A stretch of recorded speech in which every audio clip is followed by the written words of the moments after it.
Hi, Scott Barker, leader of the pack of Big Bark Graphics. Today I'm sitting here with Scott Bryk, president of the Grounds Guys and the Sprinkler Guys. Welcome, Scott. Thanks for joining me. Pleasure. So tell me, the Grounds Guys, it's an exciting franchise. I just learned about it recently, but I'm actually a customer, to be honest. But tell me a bit about your franchise here.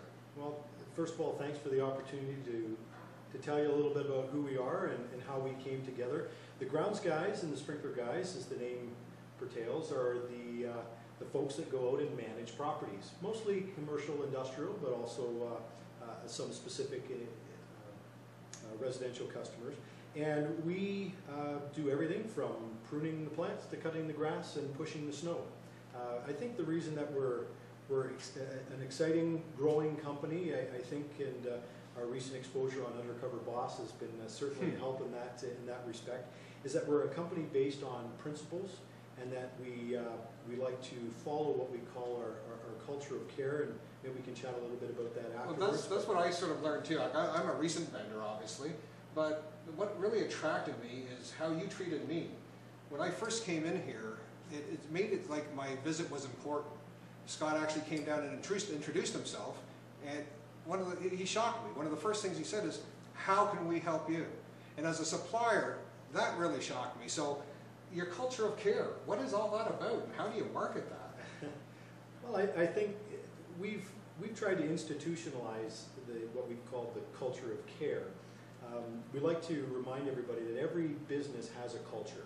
Every organization has a culture. The question is whether you as a leader are driving that culture. And if you're not, then chances are the most toxic or carcinogenic person in your organization probably is. So we like to, in business there's so many things that you can't control, but one of the things you can control is how people feel, act, and behave, and the kinds of people that you attract and so on. And so we thought, what kind of customers would we like? So we're a service-based business, and you sit and you think, well, what would the ideal customer be? Let's get some paper and write them out. And say, well, they're a good-sized account, dollar values wise or whatever. They pay on time. They're polite and friendly. They market and promote us or talk about us proactively. They give us referrals and so on. They also maybe give us a little bit of a break if there's a service issue or we mess up a little bit. Something goes wrong. They're able to give us, they understand. That's the perfect customer. And so we thought, well, how do we fill our business with those perfect customers? And we just thought, well, we have to be that customer. We have to be that customer to our suppliers, because, and then hopefully it'll work down the line. So that's just how we behave and how we act. And so it was natural to come down. We've got a new supplier walking in the front door, and hey, tell me about your business. What can we do? Well, I really felt that you cared. I truly did. And I had the pleasure of going to your conference this year. I don't know if it was your first or second, but it was my first conference with you. Yeah. And I met a lot of your franchisees. And you know what? It poured out of them. Just the way they treated me at the trade show. It's like they all cared about me. And I was just truly amazed about it. So congrats on that and promoting that and showing that to the people. Yeah, thanks. The interesting thing about culture is that especially as we have it here, it's based on our 8 principles. And principles-based culture never goes out of fashion, it never gets tired, it never gets old. The technology might change, the way in which you conduct your business, a new methodology, there's a disruptive technology comes in and causes you to change the way that you do things, but principles about how you treat people and how you conduct yourself and how you conduct business, that's timeless. And so by infusing that into our culture does, I think, 2 very, very important things. The first thing is it attracts people, just like you're saying, it attracts people that are already predisposed to those principles and to that culture. They're drawn to it. And that's very, very important, because businesses are always looking for good, qualified, awesome people. A good culture will attract that.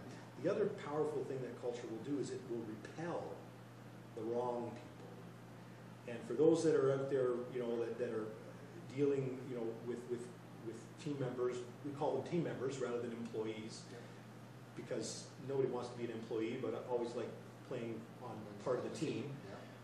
So it can expel or repel wrong team members, because they'll look in and they'll say, well, what do you do? We do this, we do that. And You know, this sort of stuff, and they say, I don't want to do any of that. I said, well, I'm glad that you're telling me now before I hire you, because there's nothing worse than hiring the bad hire and then spending your time trying to get rid of them. So, Well, it is interesting on how you promote it or use it or at least explain it, because we always care, and that's one thing I've always said about Big Bark is we care about our clients.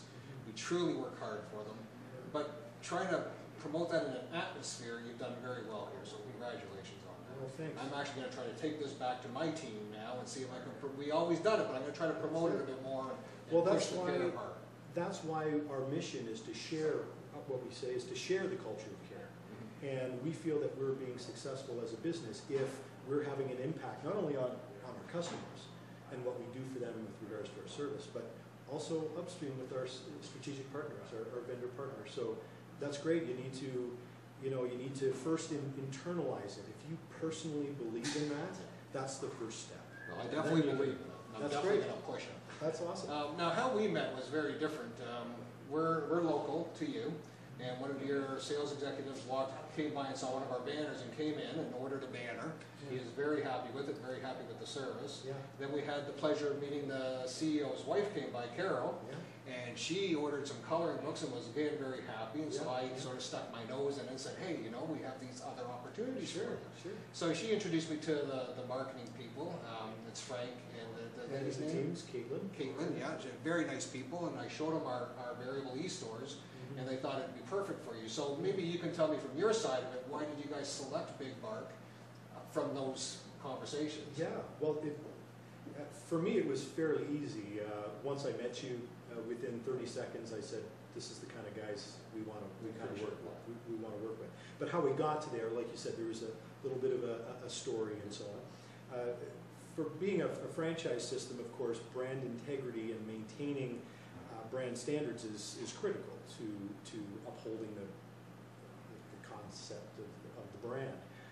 But for the right kind of entrepreneur, I think that a franchise system would want, that can also be a little stifling because they need a little bit of room to grow or to express the uniqueness of their territory or something that they want to do.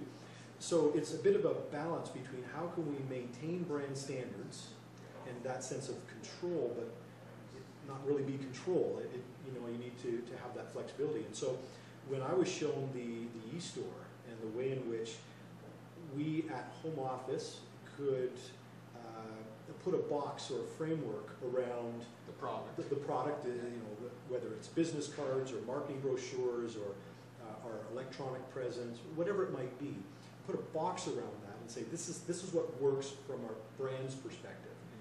But inside that, you can do whatever you want. If you want to do a coupon, if you want to say, come and meet us at the local Santa Claus parade, or we're going to do, then let them run with that. And so when our marketing team showed me how the e-store worked, I said, that's exactly what we need. And so I said, yeah, let's sit down and meet with Scott and his team. And like I said, within 30 seconds, I said, this is somebody who also cares and has that culture of care within them, even if you might not yet have articulated as well. We could tell that you've got it. And said, let's start working together. Well, it's exciting. I know we're about to launch the e-store. I know Frank wanted to launch it today, but it's probably going to be next week. But we are going to be launching with business cards and postcards, flyers, door hangers, banner stands, and the holiday cards. Excellent. So that's all launching, and like you said, it's going to have that brand integrity, so we keep the quality of the brand nationwide, but yet localized. They can change it and they can maximize it to their benefits. Yep. So it is really exciting, and I can't wait to launch next week. I'm really excited about Me it. too. I really appreciate you giving us some time today. Thank you It's a so pleasure. much for sitting It's a down with pleasure. me. It's We're excited about working with the grounds guys and the sprinkler guys nationwide. We're excited about working with all the franchisees, and we do care, and we look forward to showing them that as well. So thank you so much for sitting with me. My pleasure. Again, it's Scott Barker, leader of the pack of Big Bark Graphics, and we are sitting here with Scott Bryk from the grounds guys and the sprinkler guys.